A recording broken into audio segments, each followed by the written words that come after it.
Assalamualaikum warahmatullahi wabarakatuh. Selamat datang di channel kami yang selalu membahas sisi-sisi menarik dari sejarah peradaban Islam.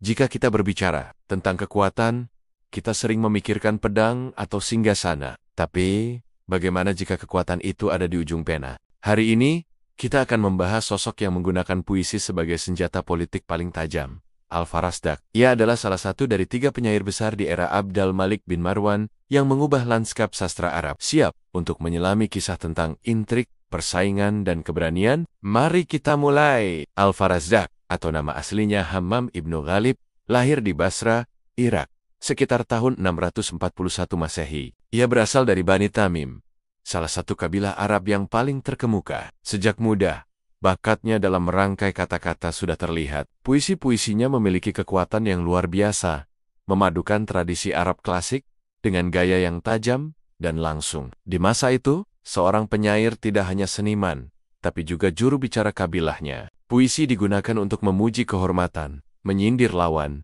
dan bahkan mencatat sejarah. Al-Farasdak tumbuh di lingkungan di mana kata-kata memiliki bobot yang setara dengan pedang. Masa pemerintahan Khalifah Abd al-Malik bin Marwan 685 sampai 705 Masehi adalah era konsolidasi dan keemasan bagi kekhalifahan Umayyah. Khalifah ini, meskipun seorang pemimpin militer dan politikus ulung, juga sangat menghargai seni dan sastra. Ia tahu bahwa mengendalikan para penyair berarti mengendalikan opini publik. Al-Farasdak adalah salah satu penyair utama di istananya. Ia dikenal karena puisinya yang jujur dan berani. Meskipun seringkali memuji khalifah dan keluarganya, ia tidak ragu untuk memberikan kritik jika dirasa perlu. Keberanian ini membuatnya dihormati, meskipun terkadang juga mendatangkan masalah. Perannya bukan sekadar menghibur. Ia adalah jurnalis, sejarawan, dan bahkan diplomat melalui puisinya. Ia mencatat peristiwa, memuji kemenangan, dan menyuarakan sentimen kabilahnya. Puisi-puisinya menjadi sumber sejarah penting bagi masa itu. Tidak mungkin bicara tentang Al-Farasdak tanpa menyebut rival-rival abadinya, Jarir dan Al-Ahtal. Ketiganya membentuk trio penyair terbesar dalam sejarah sastra Arab, menciptakan genre yang disebut nakait puisi, saling menyerang. Al-Farasdak dikenal karena puisinya yang membanggakan nasab dan kabilahnya. Ia memiliki gaya yang lugas dan sangat kuat dalam rangkai kata.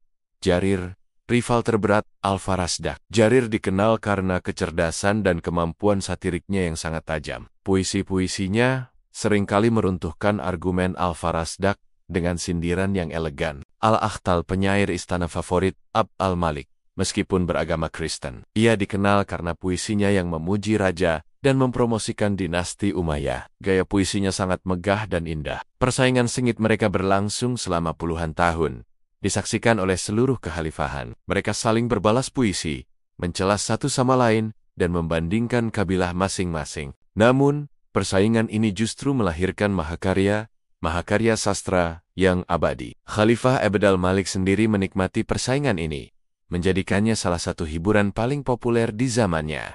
Al-Farasdak wafat pada tahun 728 Masehi. Meskipun dikenal karena puisinya yang tajam dan persaingannya, ia juga dikenang karena satu momen keberaniannya. Ia pernah membela Imam Ali Zainal Abidin, cicit Nabi Muhammad, di hadapan Khalifah Hisham bin Abd al-Malik. Puisi pembelaannya yang lantang menunjukkan keberaniannya membela kebenaran di atas segalanya. Kisah Al-Farasdak mengajarkan kita, kekuatan kata-kata, puisi, dan sastra bisa menjadi alat yang sangat ampuh, baik untuk memuji, mengkritik, maupun mencatat sejarah. Integrasi seni dan politik.